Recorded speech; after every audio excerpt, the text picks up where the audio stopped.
Hello. So I'm bringing through a channel here about a particular connection, a particular relationship that you may be experiencing, may have, may be in at this point in time with someone. And this is a very special connection, is what my guide is saying.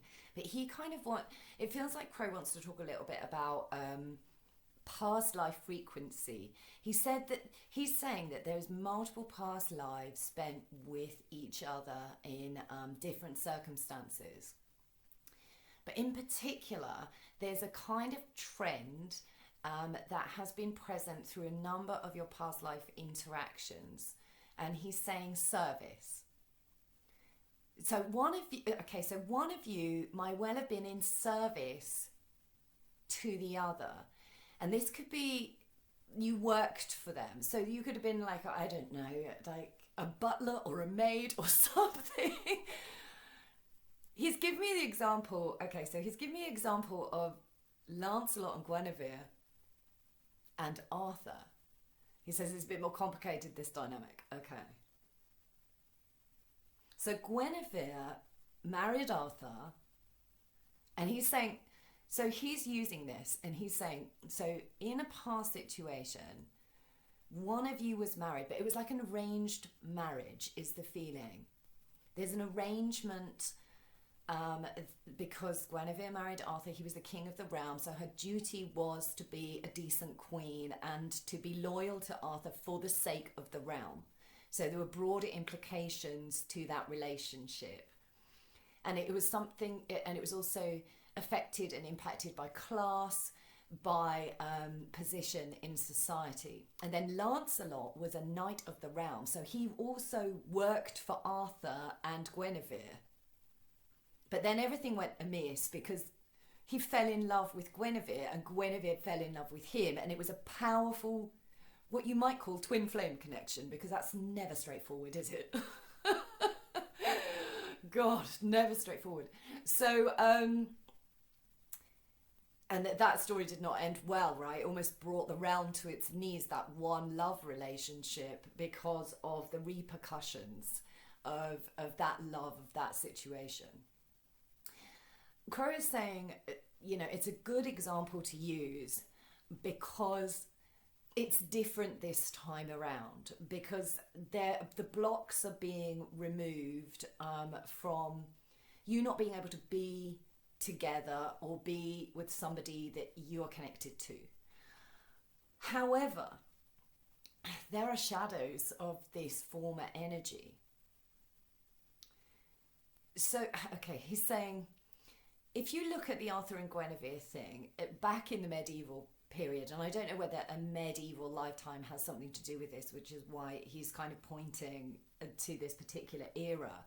But if you look at that dynamic, Guinevere is pretty much owned by Arthur back in the day, right? So there's an ownership that was connected to one of you here. So one of you was kind of owned, maybe in another relationship, and maybe again cultural, class, all of those things, forced into this space of the obligation of loyalty, the obligation of like duty is the sensation that's coming through.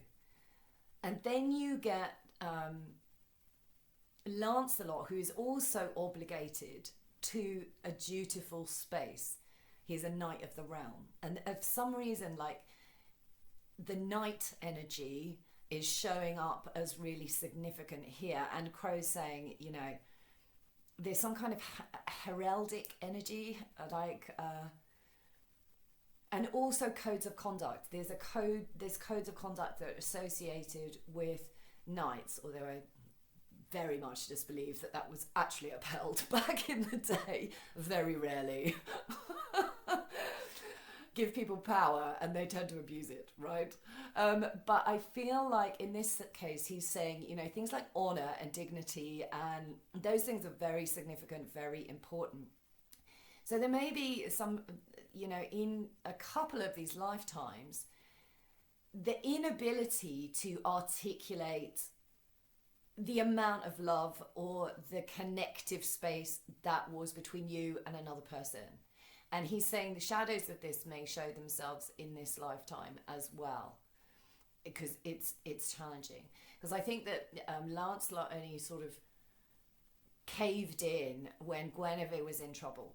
Right, she was kidnapped, and then Lancelot lost his shit and went and found her. Kind of, he couldn't hold it in any longer. There was this feeling, he was like, "I'm coming to the rescue," kind of thing. So I feel like, but there were a couple of lifetimes Crow was saying where nothing could be done about this situation. But acts of service or small acts of kindness or small meaningful gestures like matter a lot in this connection dynamic that you have with this person. They matter hugely. So much is gifted in the unspoken energetic, and it's there because you're both so acutely aware that the energy is ancient, it's powerful, it's instantly connective. He said, in a way, there's very little that needs to be said here because it's felt and understood and experienced anyway. But there may be blocks to specifically the throat chakra, specifically to maybe both of you like to be able to serve the other in some way or gift the other in some way. I feel, yeah. Little acts of kindness are really meaningful to you and to your person, is what he's saying. But these little acts of kindness have meant that people who recognize that have been able to easily manipulate the situation. And in some kind of past life situation, somebody owned you. Now, this could be slavery even. This could be, this could be slavery and in a sense, like... domestic workers or people in service to the court or whatever, they were basically enslaved. They never got a day off. A maid never got a day off in the Victorian era. They had to be up at 4 a.m. They'd go to bed when everyone else had gone to bed, and then they had to be up at 4 a.m. There was no time that they had to themselves. It was a life of slavery, for want of a better way of putting it. So there is this kind of concept that you're still enslaved, or that you're still under obligation, or that something can't be articulated, or maybe there's a presumption that this person is kind of owned by their circumstances, or someone else owns them, or there's something here that is playing out, he says, right now, in the dynamic where you're working on your shadow. He said you're working on your shadow. Both of you are working on your shadow. And I feel like, give me some examples. Avoidant attachment style, he's saying, and fear of abandonment. Okay. And you may both have these shadows, or it may be more pronounced in one than it is in the other. He said, like, one of the most recent past lives, it was really frustrating. What is he showing? He's showing me like the Remains of the Day, that movie, Remains of the Day. I can't really remember it, to be honest, but I think it was about like an unspoken or love that just wasn't able to go anywhere. It's a very tragic story anyway. I remember that. I remember being really sad about it when I watched it. But he's saying there's this sensation that you just can't, in these past life situations, that you just can't, you can't break away because you just don't have autonomy or legality or something like that. Or that there's arrangement in the marriage, again, could be to do with gender. And this, or it could be to do with sexual orientation as well, being not acceptable in this space. Or definitely, again, biracial connection could be relevant as well here, is what he's saying. This, and in some way you've kind of manifested these blocks back into place. Hello, Mercury retrograde. Whereby you can overcome them, or that there's ways of removing them. And this is because you were stuck in the 3D in these spaces, but it's spirit that truly has the ability to unlock and break the shackles and free Free your mind and the rest will follow. Be colorblind, don't be so shallow. Yeah, I think that's got something to do with definitely maybe a difference in culture. It could be a religious difference as well here. You can overcome this, is what he's saying. You can overcome this. This is a really powerful unification space. Really powerful. You may already be with this person, and this is just a phase in your relationship where you're working through being terribly courteous to each other with neither of you actually fully expressing what's going on, because there is that feeling that, you know, you don't want to impact their world and they don't want to get involved where they shouldn't be involved. And there's very polite, very considerate, hugely tender energy, whereby it's very difficult to kind of release on the code of conduct, the codes of conduct. And Spirit's saying, you know, these codes are great, they're fine, they're ethical, they're wonderful, but if they become restrictive or containing, or the energy is starting to turn and it's making you feel depressed, or it's making you feel stagnant, or it's making you feel frustrated, then that becomes an issue. It becomes an issue.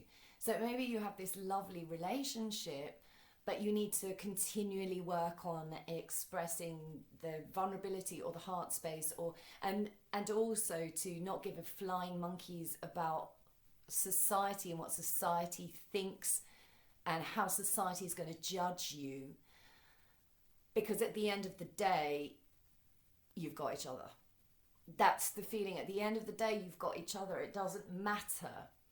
Now, I do think you have broken free in different past lives. You've had very satisfying past lives with this person, but there's always this kind of triadic relationship where you've had to, well, both of you, I'm feeling that both of you have had maybe former situations whereby you felt kind of owned, or that you were with somebody who was very like territorial, or you're with somebody that's, you know, you belong to them and you need to do what you need to do. And it could be a family member. It doesn't have to be a romantic situation that you were involved with. It could be like a parental energy, for example, that takes the role of owning you and forcing you to act in a way that they perceive to be acceptable, that they perceive to be honourable.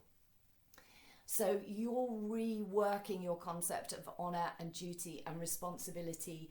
And I feel that you're both in the process of breaking your individual connections to maybe different representations of this controlling or slave owner type energy that you may have encountered again in this lifetime, or that you have to clear out before you can be with your person, or that you have to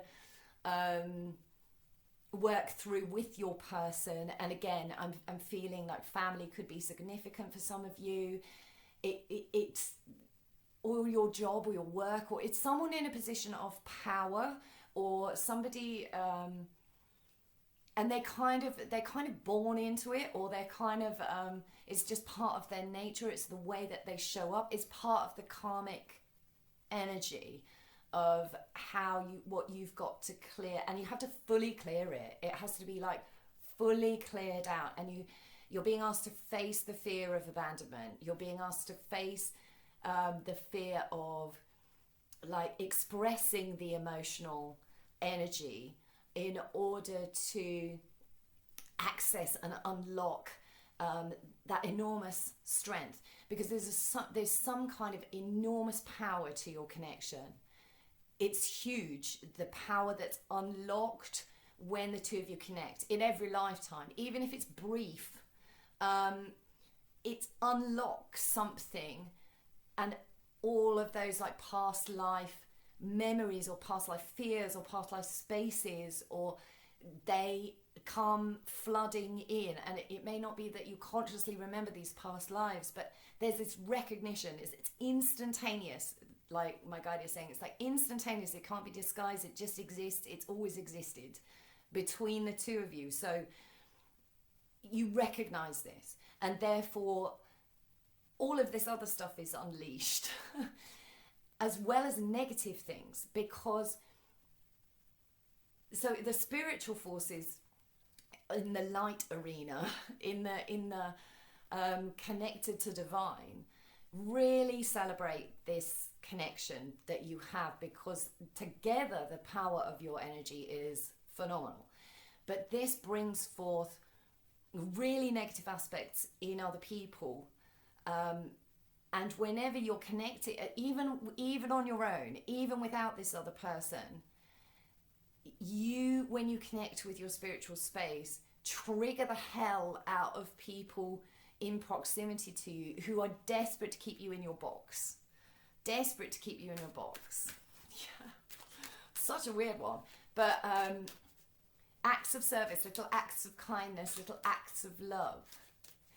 It's like a shared knowledge, a shared secret. And I'm seeing like Lancelot and Guinevere like stealing glances at each other, or like...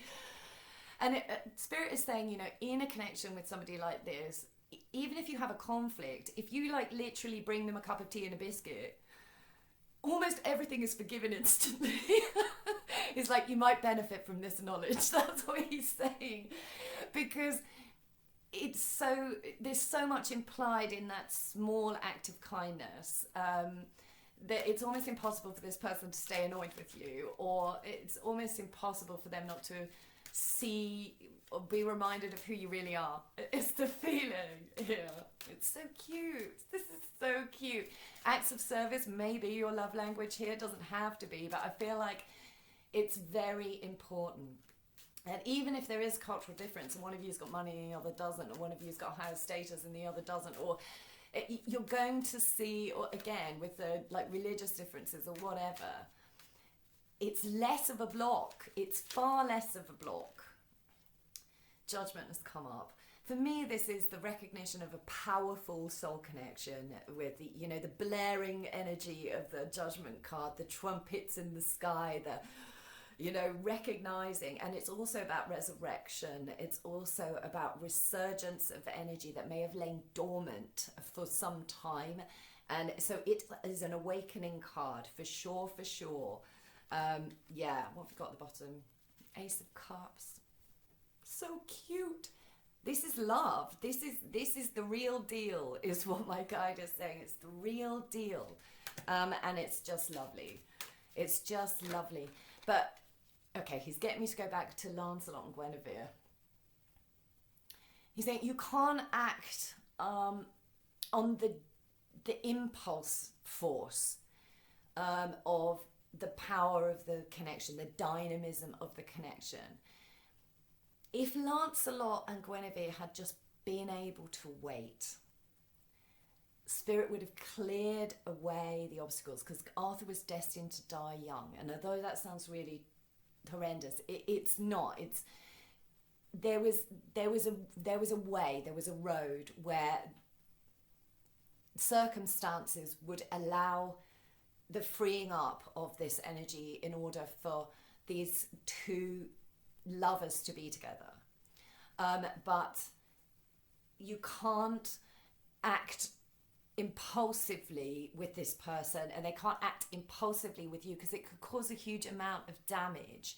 So it's like you're both listening for divine timing in this situation. You both have to be aware the stars will align. That's what Spirit is saying. Whereas in the past it could have been a tragedy like Romeo and Juliet or Lancelot and Guinevere. It doesn't have to be tragic. It's not. So you may have found it difficult to come to terms with the fact that it's not a tragedy this time around, because the presumption is that it probably is going to be, but they don't want you to manifest in that space. They don't want you to presume that this is not going to end well, because then you're calling in more of the same, and you have to break these ancient habitual patterns, because you've experienced tragedy with each other in different lifetimes, or you've forced the situation, or you've taken action to like break free of something. And again,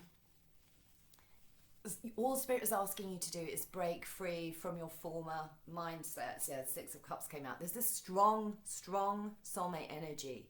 Strong soulmate energy. But right now you might be confused because the 6 and the Ace together, that's the 7 of Cups. So right now you might be like, what should I focus my energy on? How should I deal with this energy? We've got the Page of Swords at the bottom of the deck. This is about messaging. Page of Cups, messaging love or sending love, and it's small. It's a small act. It's a small act of kindness. The Star. It's immensely healing. I love the Star. Immensely healing. Again, the stars will align is what I'm hearing. Just a couple more, Spirit. The Empress.